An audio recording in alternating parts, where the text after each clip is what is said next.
오늘부터 7월과 8월 동안에 여러분들과 함께 살펴볼 또 나눌 설교의 주제는 방해 금지 모드, 나를 방해하는 것들로부터 나를 지키라 라는 주제를 가지고 여러분들과 함께 말씀을 나눠보고자 합니다. 7월, 8월은 교회에서도 굉장히 바쁜 시기입니다. 그래서 오늘도 약 50명 넘게 청년분들이 지금 틴즈 캠프를 섬기고 있고요. 저 역시도 레바논, 인도, 그리고 경북 의성 아울리치를 갔다 온 다음에 여러분 앞에 서다 보니까 사실은 이 자리가 저한테는 굉장히 익숙하고 편안한 자리임에도 불구하고 오늘 이렇게 올라오는데 낯선 거예요. 굉장히 바쁜 시기를 우리가 보내고 있구나라는 생각을 하게 되었습니다. 그리고 오늘 예배가 끝난 다음에 또 경북 의성 아울리치를 준비하는 기도 모임도 우리 예배 이후에 또 있지 않습니까? 그만큼 7월, 8월은 굉장히 바쁜 시즌입니다.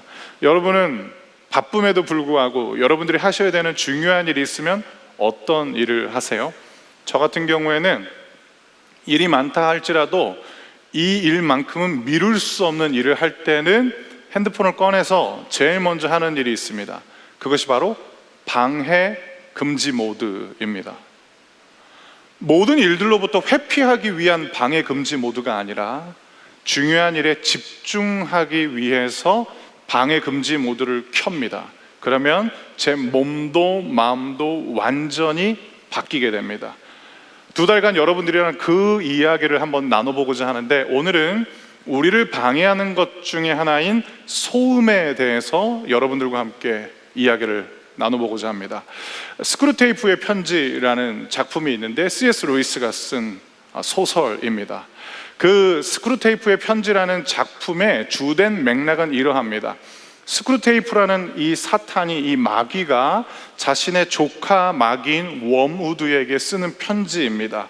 어떻게 하면 하나님의 사람들의 일상을 방해하고 그들이 맺고 있는 하나님과의 관계를 파괴할 수 있는지에 대해서 삼촌 마귀가 조카 마귀에게 가르침을 전하는 내용이 이 스크루테이프의 편지이거든요.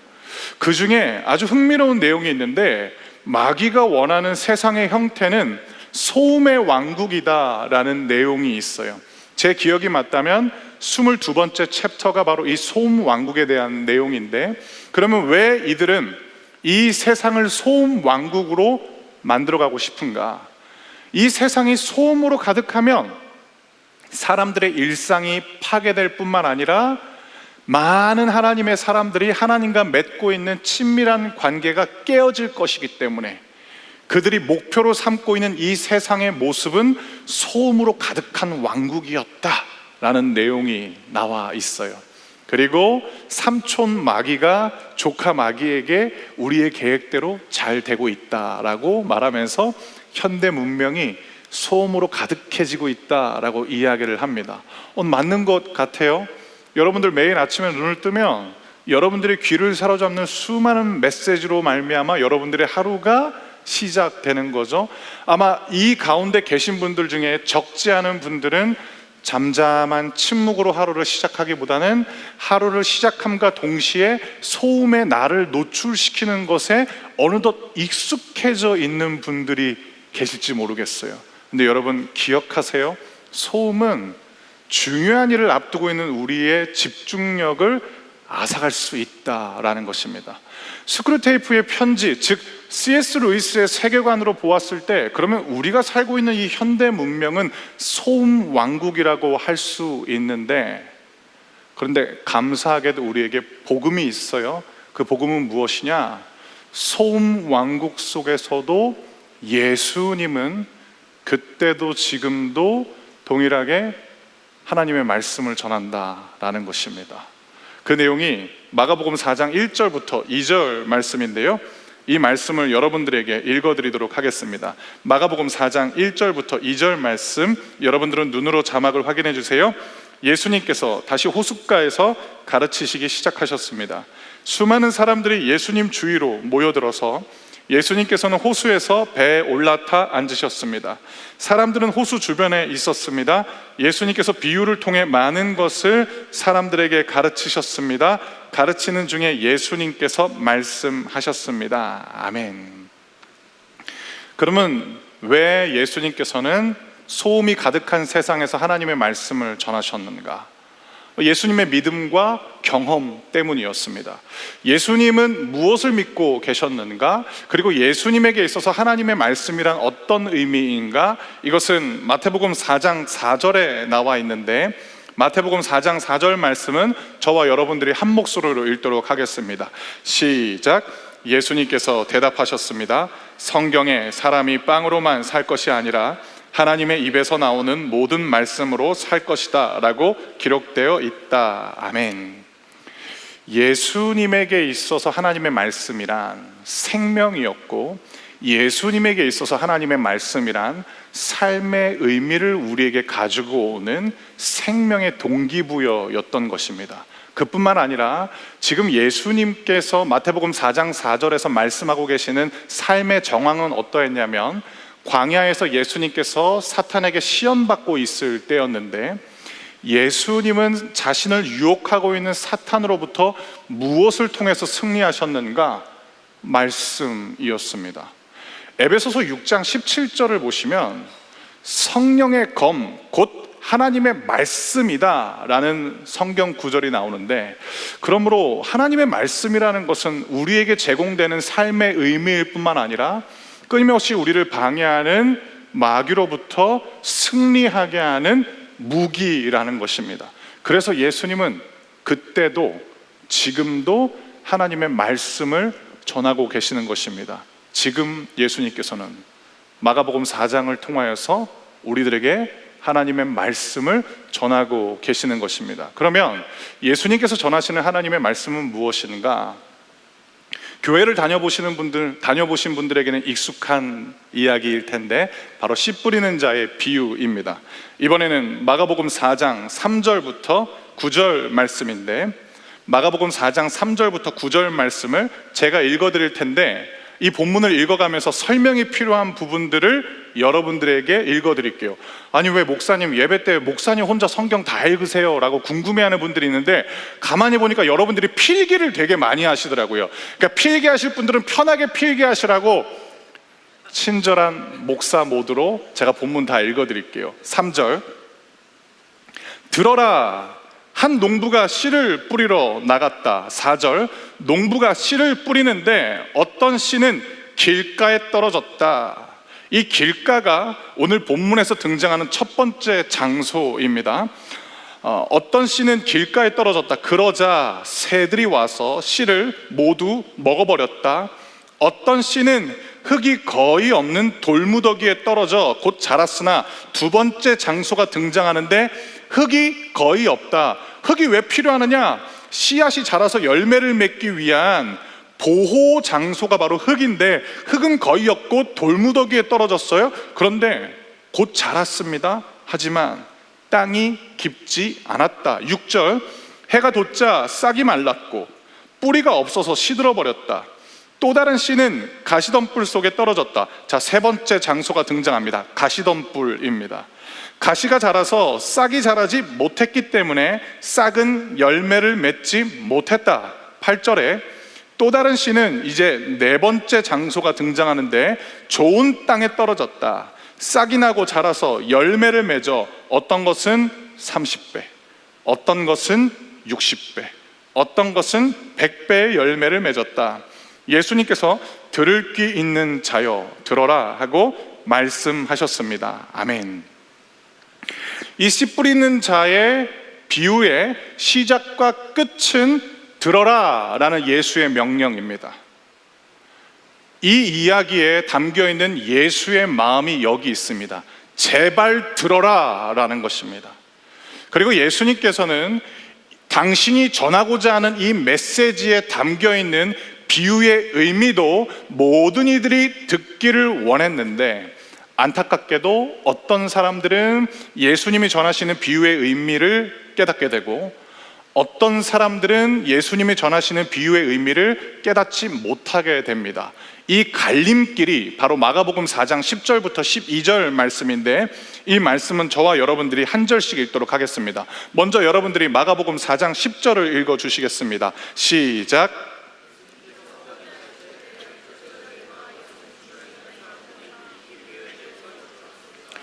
예수님께서 말씀하셨습니다. 너희에게는 하나님 나라의 비밀을 알 수 있게 하였지만 밖에 있는 사람들에게는 모든 것이 비유로 주어진다. 12절. 이는 그들이 보기는 보아도 알지 못하고 듣기는 들어도 깨닫지 못하게 하여 돌이켜 용서받지 못하게 하기 위함이다. 아멘. 예수님의 말씀을 듣는 자, 그리고 듣지 못하는 자, 예수님의 비유 속에 담겨있는 의미를 깨닫는 자, 깨닫지 못하는 자가 대비됩니다. 예수님께서는 이 비유의 의미를 깨닫지 못하는 자들을 향해서 밖에 있는 자들이라고 말씀하십니다. 이 차이는 어디에 있을까? 예수님의 제자만 이 말씀을 깨달았는 거? 그렇지 않아요. 10절을 보시면 예수님의 제자들 뿐만 아니라 예수님 곁에 있는 사람들도 예수님의 비유의 의미를 깨달았다라고 기록되어 있습니다. 그러면 무엇이 예수님의 비유를 깨닫고 깨닫지 못하는지를 결정하였는가? 두 가지입니다. 첫째, 예수 곁에 있는가, 예수를 떠났는가. 둘째, 여쭙는가, 여쭙지 않는가입니다.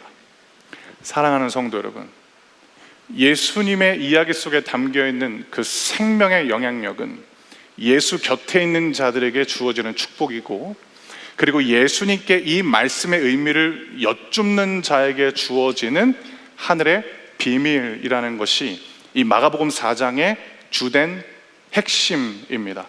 그러면 그때 당시에는 예수님이 물리적으로 우리와 같은 공간에 있었기 때문에 여쭙는 게 쉬웠지만, 지금은 우리가 믿는 기독교 신앙은 예수께서 부활하시고 난 다음에 40일 동안 이 땅에 머무셔서 하나님 나라에 대해서 전파하신 다음에 승천하셨다라고 우리는 믿고 있는데, 우리는 예수님과 물리적인 동일한 공간에 있지 않는데 우리는 어떻게 예수님께 여쭤야 하는가? 기독교 영성의 전통은 두 가지 방법을 통해서 오늘날의 성도들이 예수께 여쭐 수 있다라고 전해줍니다. 첫 번째가 기도입니다. 기도는 무엇인가? 예수님, 이 말씀의 의미는 무엇입니까? 라는 예수께 드리는 직접적인 질문이 바로 기도인 것입니다. 사랑하는 성도 여러분, 사랑하는 청년 여러분, 주님의 말씀을 읽다가 이 말씀의 의미가 모를 때 여러분들이 제일 먼저 하셔야 될 일은 챗GPT를 키는 것이 아니라, 제일 먼저 여러분들이 하셔야 될 일은 예수님께 여쭤야 된다는 것이 마가복음 4장이 가르쳐주는 예수가 원하시는 성경 해석학입니다. 두 번째로, 묵상은 그렇다면 무엇인가? 예수님 혹시 저에게 주시는 의미가 이러한 것입니까? 라고 예수께 대화를 건네는 것이 묵상인 것입니다. 불교도 명상을 하잖아요. 그런데 불교의 명상과 기독교의 묵상의 차이는 무엇인가? 타종교의 명상은 끊임없이 나와 이야기를 하는 것입니다. 세 글자로 혼잣말. 기독교의 묵상은 무엇이냐면 끊임없이 자아에게 몰입했던 우리들의 옛 습관을 멈춰버리고 주님께 여쭙는 것이 묵상인 것입니다. 예수님, 혹시 이 본문의 의미가 이러한 것입니까? 라고 여쭈면 어떻게 되느냐? 예수께서 우리에게 주시고자 하는 주님의 말씀 안에 담겨있는 믿음의 의미를 우리도 깨달아 알 수 있다라는 것입니다. 그 깨달음이 바로 13절부터 20절에 나와 있는데, 이 말씀을 한 절 한 절 읽어가면서 오늘 이 씨 뿌리는 자의 비유를 통하여서 우리가 묵상해 볼 수 있는 믿음의 메시지가 무엇인지 여러분들과 한번 나눠보도록 하겠습니다. 이번에는 제가 13절 말씀을 읽어드리도록 하겠습니다. 예수님께서 사람들에게 말씀하셨습니다. 여기서 등장하는 사람들이란 예수 곁에 있고 예수께 여쭙는 사람들입니다. 너희가 이 비유를 이해하지 못하느냐? 그렇다면 어떻게 다른 모든 비유를 이해하겠느냐? 14절에 농부가 누구인지 등장하는데, 농부는 지금 하나님의 말씀을 전하는 예수입니다. 농부는 말씀을 뿌린다.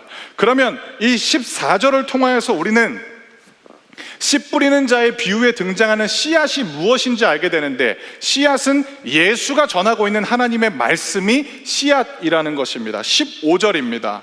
길가에 말씀이 떨어졌다는 것은 하나님의 말씀을 들었으나 곧 사탄이 와서 그 뿌려진 말씀을 빼앗는 사람을 말한다라는 것입니다. 15절 말씀을 잠깐 자막으로 고정시켜 주시겠어요? 자, 이 말씀을 통해서 우리는 무엇을 묵상할 수 있는가? 사탄의 공격에 실제한다라는 것입니다. 새들이 와서 길가에 뿌려져 있는 모든 씨앗을 다 주워 먹어버렸다. 그래서 열매를 맺을 수 없게 되었다라는 것은 무엇이냐면, 성도를 향한 사탄의 공격은 우리가 상상하는 것보다 훨씬 더 파괴적이다라는 것입니다. 집요하다라는 것입니다. 여러분들을 뒤흔들어대고 싶어하는 사탄이 원하는 것은 무엇이냐면, 적당한 선에서 싸우다가 멈추는 것이 아니라 여러분들을 향해서 전파되고자 하는 하나님의 축복, 하나님의 은혜, 하나님의 생명을 전부 다 사라지게 만들 때까지 사탄은 멈추지 않을 것이다 라는 것입니다. 이것이 여러분들이 지금 처해 있는 현실이라는 것입니다. 사탄의 영적인 공격이 실제한다라고 예수께서 우리에게도 지금 가르쳐 주고 계시는 것입니다. 사랑하는 성도 여러분, 여러분들한테 여쭤보겠습니다. 아마 여기 계신 거의 대부분의 분들이 우리나라의 현재 상황에 대해서 뉴스로 한 번이라도 접해보신 분들이 거의 대다수일 것입니다. 대한민국에 여러 가지 아픔이 있습니다. 여러 가지 갈등이 있습니다. 여러 가지 어려움이 있습니다. 그 중에 제일 심각한 어려움은 무엇이냐면 분열이에요. 분열. 아마 여러분들도 동의하실 겁니다. 여러분, 여쭤봅니다.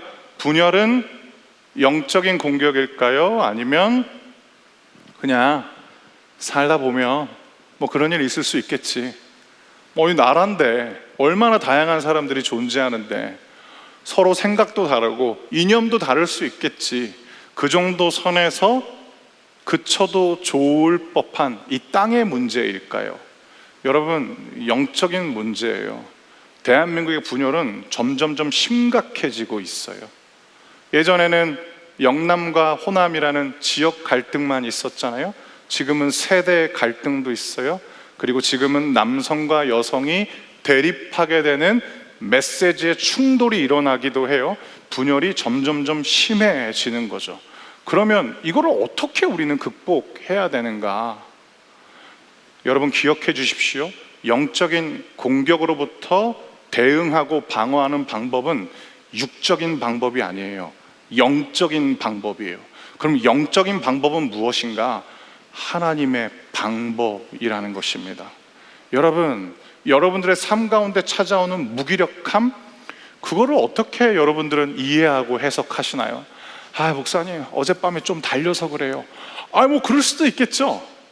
그런데 가장 힘 있어야 되고 가장 열정적이어야 되는 대한민국의 청년들이 날마다 무력해지고 있어요. 이걸 단순히 세상의 문제로만 인식해야 할까요? 저는 그렇지 않은 것 같아요. 이번 한 주 말씀을 준비하면서 영적인 문제들이 너무나 많이 발생하고 있음에도 불구하고 우리들의 영적인 무지함으로 말미암아 육적으로 대응하다 보니까 안 되는구나, 이게 안 되는구나 라는 생각을 하게 된 것입니다. 여러분, 영적인 문제는 영적으로 해결하셔야 돼요. 그러면 그것이 무엇인가? 주님을 찾으셔야 돼요. 복음서에 예수님이 당신이 어떤 존재인지 말씀해주고 보여주고 계시잖아요. 사탄 나라의 권세 앞에서 예수는 단 한 번도 패배하지 않으셨어요. 여러분들의 방법 말고 예수를 찾음으로 말미암아, 예수님이 가르쳐 주시는 방법으로 말미암아 길가에 떨어진 씨앗과 같은 삶을 살지 마시고 좋은 땅에서 뿌려진 씨앗으로 말미암아 열매를 맺는 삶을 살라라는 것이 예수님께서 지금 우리에게 전해주시는 말씀인 것입니다. 이번에는 16절 말씀입니다. 16절부터 17절을 읽어볼게요. 돌 무더기에 씨가 떨어졌다는 것은 말씀을 들을 때 기쁨으로 즉시 받아들이지만 속에 뿌리가 없어 오래가지 못하고 말씀 때문에 환난이나 박해가 일어나면 곧 넘어지는 사람이다 라는 이 말씀, 이것은 돌무더기에 씨가 떨어진 상태에 대해서 이야기를 하는데, 한마디로 깊이 없는 신앙에 대해서 예수님께서 경종을 울리는 말씀입니다. 참 신기해요. 씨앗이 땅에 떨어져 가지고 조금씩 자라고는 있는데 뿌리가 없어서 오래가지 못하고 환난이나 박해가 일어나면 곧 넘어지는 사람과 같다라고 예수님께서 말씀하십니다. 이 본문은 우리에게 한 가지를 질문합니다. 여러분들은 어디에 뿌리 내리고 신앙생활을 하고 계십니까? 여러분들의 감정, 여러분들의 상황에 뿌리 내리면 요동치는 감정과 상황 때문에 생명의 씨앗을 맺을 수 없다라는 것입니다. 우리가 뿌리 내려야 될 것은 무엇이냐면 건강한 신앙인데, 결국은 하나님의 말씀이라는 것도 기억하시길 바랍니다. 제가 여러분들한테 한 가지 질문 드려볼게요. 유튜브 보면 성경 각 권별로 5분에서 7분 정도 개관해 주는 영상이 있어요. 자, 그거 한번 보면 성경 다 뚫을 수 있어요? 제가 미운 건 아니죠, 여러분. 제가 싫은 건 아니죠. 여러분, 이거 66권이에요. 이거 66권이에요. 그러면 이 66권 성경 1시간 반짜리 유튜브 영상 보면은 다 뚫을 수 있어요? 다 알 수 있어요? 속지 마세요. 속지 마세요. 수박 겉핥기식의 성경 해석이 여러분들의 삶을 변화시킬 수 없어요.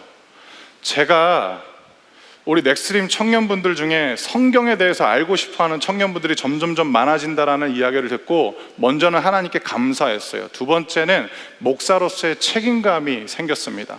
가을학기 DBS 때 여러분들이랑 같이 신약 개론을 할 거예요. 그래서 8주 동안 아주 꼭꼭 씹어 먹을 거예요. 예수님의 생애와 가르침이 기록되어 있는 복음서, 교회가 어떻게 시작됐는지에 대해서 역사를 보여주는 사도행전, 그리고 바울이라는 예수의 핍박자가 예수의 증인으로 변화되어서 그가 만났던 예수 복음을 각 교회의 상황에 맞게 적용시켰던 바울 서신들, 그리고 바울뿐만 아니라 또 다른 예수의 제자들인 베드로, 야고보, 요한과 같은 사람들이 교회를 불문하고 모든 성도에게 전파했던 일반 서신, 그리고 요한계시록까지 이 말씀을 하나하나 읽어가려고 해요. 그리고 내년 봄학기가 되면 구약 개론을 할 거예요. 당분간 매 학기마다 여러분들이랑 성경 개론을 읽어갈 거예요. 왜냐하면 건강한 해석은 그저 거칠애로 훑어가면서 할 수 있는 것이 아니에요. 배경을 아셔야 돼요. 그리고 각 성경의 주제를 알고 계셔야 돼요. 성경 기자가 어떤 목적으로 성경을 기록했는지 알아야 돼요. 그리고 아는 것으로 끝나버리면 그 역시 길가에 뿌려진 것 또는 돌짝밭에 뿌려진 것과 별로 다르지 않아요. 성경은 언제 힘을 내느냐? 말씀대로 살 때 여러분들의 믿음이 더욱더 견고해질 거예요. 하나님의 말씀이 진짜라는 것을 발견하는 사람은 딱 한 부류의 사람밖에 없어요. 하나님의 말씀대로 살아본 사람. 그들만이 하나님의 말씀에 능력이 있다라는 것을 알게 되는 거죠. 여러분, 믿음의 뿌리를 여러분들의 감정에 두지 마세요. 여러분들의 삶의 상황에 두지 마세요. 하나님의 말씀을 올바로 해석하고 그 말씀대로 살아가는 순종의 삶을 통하여서 여러분들은 돌무더기가 아니라 여러분들은 좋은 땅에 말씀을 뿌리 내리는 성도의 삶을 살게 되는 것입니다. 이번에는 18절과 19절 말씀도 읽어보도록 하겠습니다.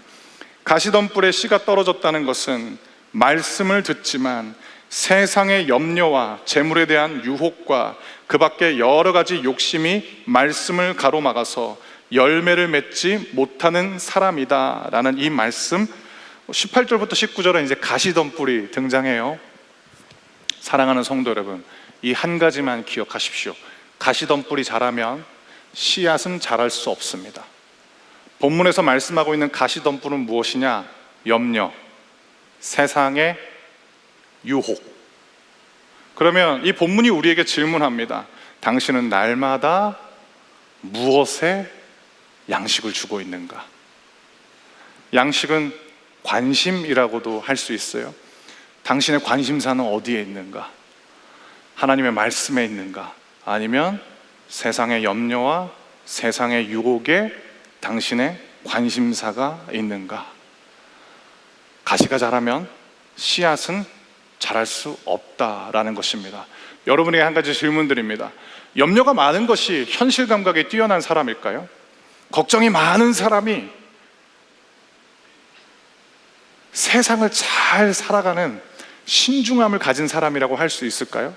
만약에 그게 맞다면 성경은 잘못된 글인 거예요. 왜냐하면 성경은 우리에게 걱정하지 말라고 말씀하시거든요. 염려하지 말라고 명령하시거든요. 여러분, 염려는 신뢰의 반대입니다. 염려는 여러분들이 어떤 것을 상상하는 것이냐면 하나님의 부재를 상상하거나 하나님의 선하신 성품에 대해서 왜곡된 상상을 할 때 여러분들의 마음 가운데 염려가 일어나는 것입니다. 여러분이 관심을 두고 여러분들이 마음에 양식을 두어야 될 것은 세상의 염려가 아니고 세상의 유혹이 아니고 하나님의 말씀이어야 된다라는 것입니다. 마지막으로 20절 말씀을 읽어보도록 하겠습니다. 20절 말씀도 자막으로 고정해 주시면 감사하겠습니다. 좋은 땅에 씨가 떨어졌다는 것은 말씀을 듣고 받아들여 30배, 60배, 100배의 열매를 맺는 사람이다 라는 이 말씀에 대해서 여러분들과 함께 묵상해 보려고 합니다. 좋은 땅은 무엇일까요? 말씀을 듣고 받아들이는 것이 좋은 땅이다 라고 20절에서 가르쳐주고 있습니다.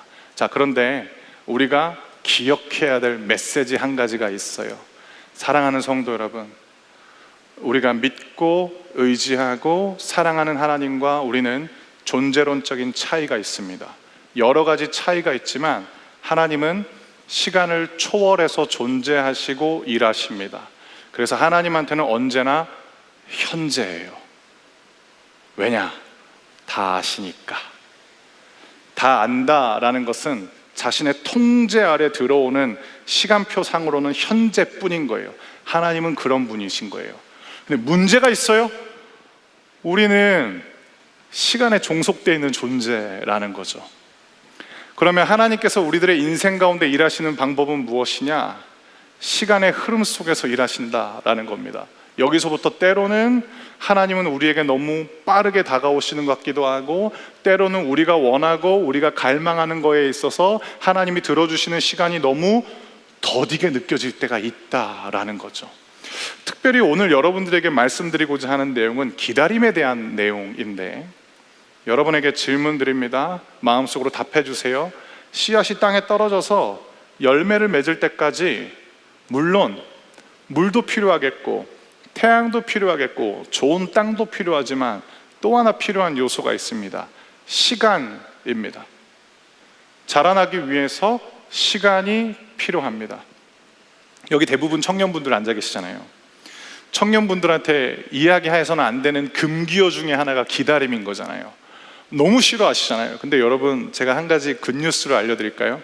성인 공동체 성도님들도 되게 싫어해요. 기다림을 좋아하는 사람은 없어요. 그런데 우리는 그 기다림이라는 시간의 흐름 가운데서 살아가는 존재라는 것을 기억해야 된다는 것. 여러분, 기다림을 받아들이셔야 돼요. 그런데 여러분들이 주목하셔야 될 게 있습니다. 기다림의 시간을 계산하는 것은 여러분들의 소관이 아니에요. 근데 여러분이 한 가지는 지금 당장 바꿀 수 있어요. 예수가 전하시는 하나님의 말씀을 듣고 받아들이는 것은 여러분 당장 선택하실 수 있어요. 그 순간 여러분들의 생애와 여러분들의 내면 상태는 좋은 땅으로 완전히 바뀌게 됩니다. 그러면 여러분들에게 약속된 미래가 있어요. 여러분들은 열매 맺는 인생이 되실 거예요. 30배, 60배, 100배. 그거는 지금 여러분들이 당장 선택하실 수 있습니다. 자, 이제 세 가지 내용을 여러분들에게 말씀드리고 오늘 설교를 마치도록 할 텐데, 다시 마가복음 4장 10절부터 12절로 돌아가 보면 예수님의 제자들과 예수 곁에 있는 사람들은 이 비유의 비밀에 대해서 이제 다 들었는데, 떠나간 사람들은 너무 안타깝지 않습니까? 그들도 처음에는 예수님의 비유에 대해서 들었어요. 그런데 그들은 예수 곁에 머물지 않았고, 그리고 그들은 예수가 바라보실 때 밖에 있는 사람처럼 예수를 따르지 아니하였고, 그들은 예수께 여쭙지 않았기 때문에 이 말씀의 비밀을 깨닫지 못했습니다. 그들의 모습은 마치 소음으로 인하여서 방해를 받고 있는 현대인들과 같은데, 이들의 모습을 통해서 세 가지 경계해야 될 소음에 대해서 말씀드리면서 오늘 설교를 마치도록 하겠습니다. 첫 번째, 우리가 경계해야 될, 우리를 흔들고 있는 소음은 무엇이냐면 무지의 소음입니다. 무지의 소음이란 무엇일까? 실상은 잘 모르는데, 대충 알고 있는데 다 아는 것처럼 넘어가려고 하는 그 소음, 여러분 경계하셔야 돼요. 예수님의 이야기를 들었던 사람들 대충은 알았겠죠. 아, 총 4가지네. 길가, 돌짝밭, 가시덤불, 좋은 땅. 오케이, 좋은 땅이 좋은 거겠네. 이러고 떠나간 사람들은 모른다라는 거죠. 제가 아내랑 2년 반 동안 연애할 때 제가 진짜 미안했던 게 언제였냐면, 제가 차가 없었어요.